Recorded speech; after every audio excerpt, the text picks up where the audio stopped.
La mañanera de Ángel correspondiente al viernes de la semana en curso, último día laboralmente hablando, como suelo decir.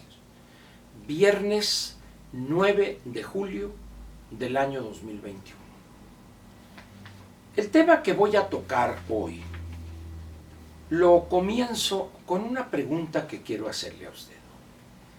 Es una pregunta seria, no tiene por objeto insultar o burlarme del presidente de la República, sino tiene por objeto algo muy diferente.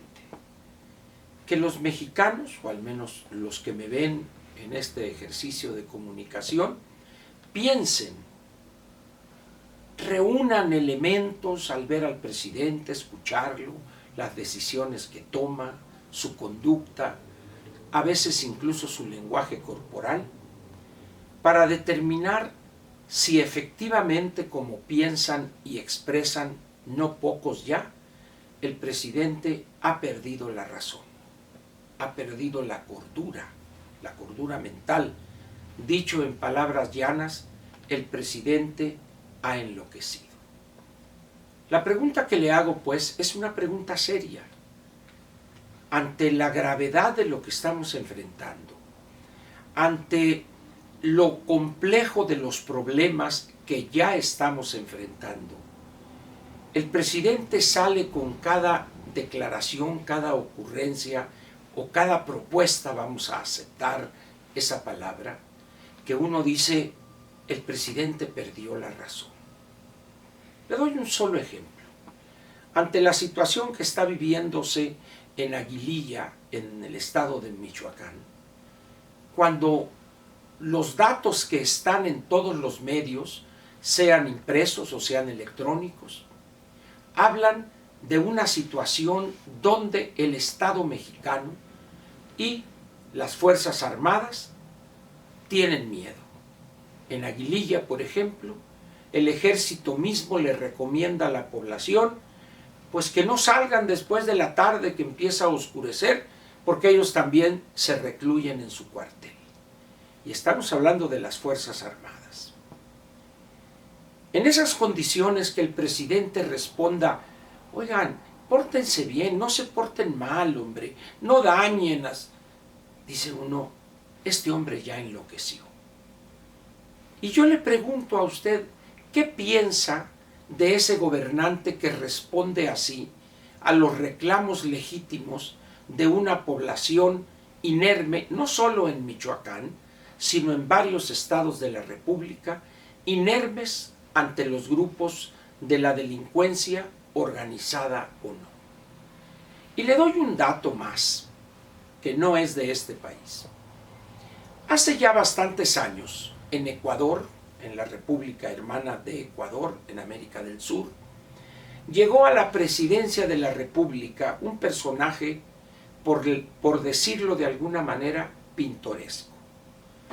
Abdullah el Loco Bucaram, un individuo de origen libanés que nada tiene que ver con su locura, pero el hecho es que ganó la elección a la presidencia de ese país hermano. No duró 6 meses en el encargo. Antes de los 6 meses, unos cuantos días, el Congreso de ese país se reunió y 88 votos contra 44 decidió el Congreso destituirlo por algo que quizá le suene a usted más o menos parecido a lo que enfrenta hoy México, por incapacidad mental para gobernar. Esa fue la razón por la cual el Congreso ecuatoriano destituyó a Abdallah Bucaram. No estoy diciendo que aquí deba destituirse al presidente por incapacidad mental para gobernar, porque además constitucionalmente no es causal para en un determinado momento tomar alguna decisión en ese sentido. Pero la pregunta ahí queda. ¿Piensa usted que el presidente ya enloqueció?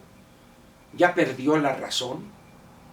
¿Y por qué le hago hoy esta pregunta? Mire, para aquellos que tienen suscripción a la revista inglesa The Economist En la edición electrónica, que si usted es suscriptor, tiene acceso desde el jueves, desde la mañana al mediodía, viene un artículo muy interesante, lo que llama esa revista inglesa los artículos líderes, los que son principales en la edición de que se trate.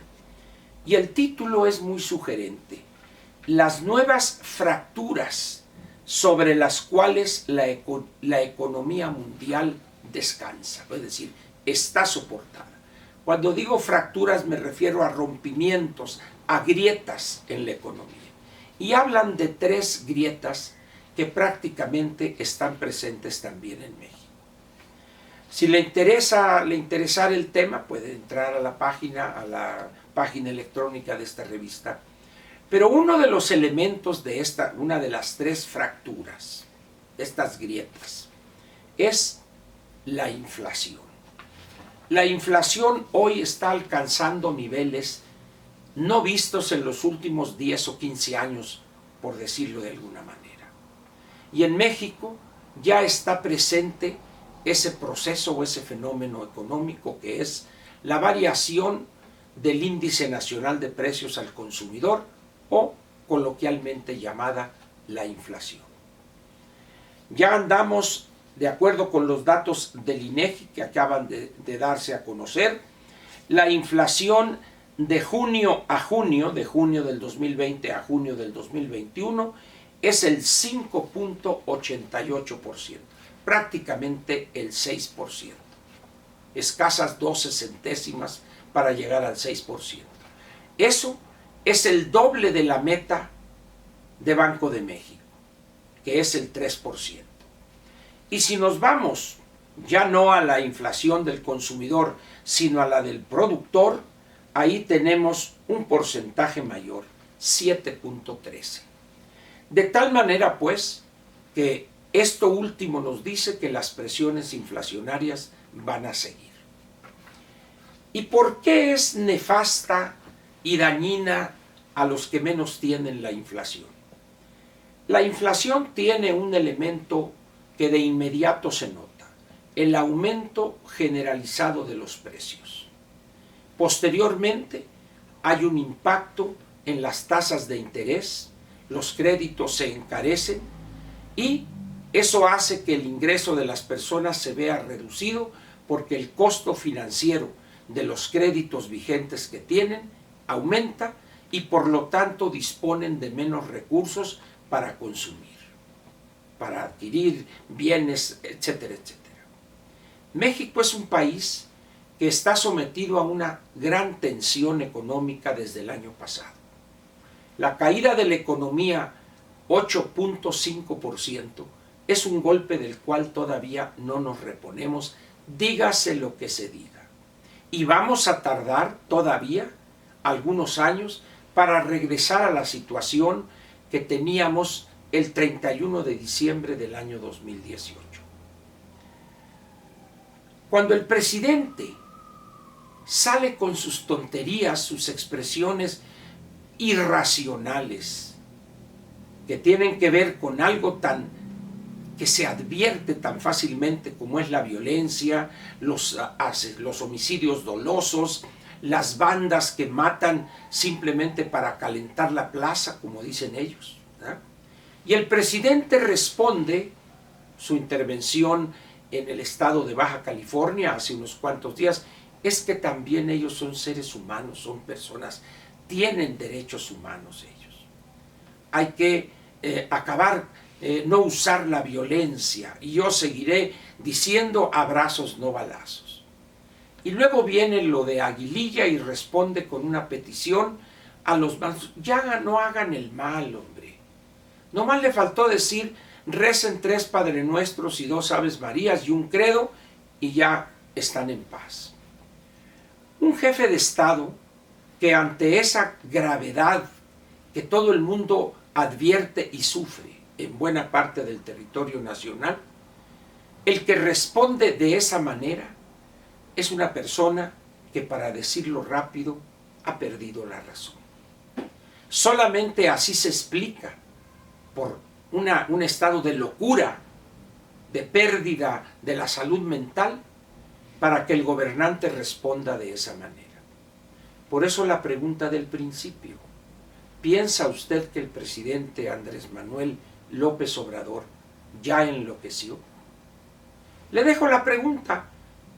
No tiene usted que comentarlo con alguien, simplemente pensarlo en la privacidad de su hogar, en el baño, o cuando vaya usted en el metro, en el metrobús, en el microbús, en algún otro medio de transporte público, que vaya usted pensando: a ver, yo vi al presidente así, ¿estará realmente loco, como dice Verdugo? ¿O es solamente porque él pertenece al PRIAN y ya se le acabó el chayote y por eso dice? No, olvídese usted de la razón que yo tenga para preguntarle a usted eso. Yo prefiero que usted mismo, sin presión de alguien, se haga la pregunta, observe, escuche, lea lo que dice el presidente ante los problemas que se le presentan y los reclamos de ayuda o de acción para combatir a esos grupos delincuenciales. Usted mismo pregúntese: ¿está loco ya el presidente? Vamos a ver qué sucede en los próximos meses con esta conducta del presidente, que, para decirlo rápido y de manera clara, está fuera de sí y está en una desesperación que es peligrosa ya para este país, para su economía y para la convivencia política y civilizada de los mexicanos. Por lo pronto le agradezco su presencia aquí y nos vemos mañana en La Sabatina. Gracias.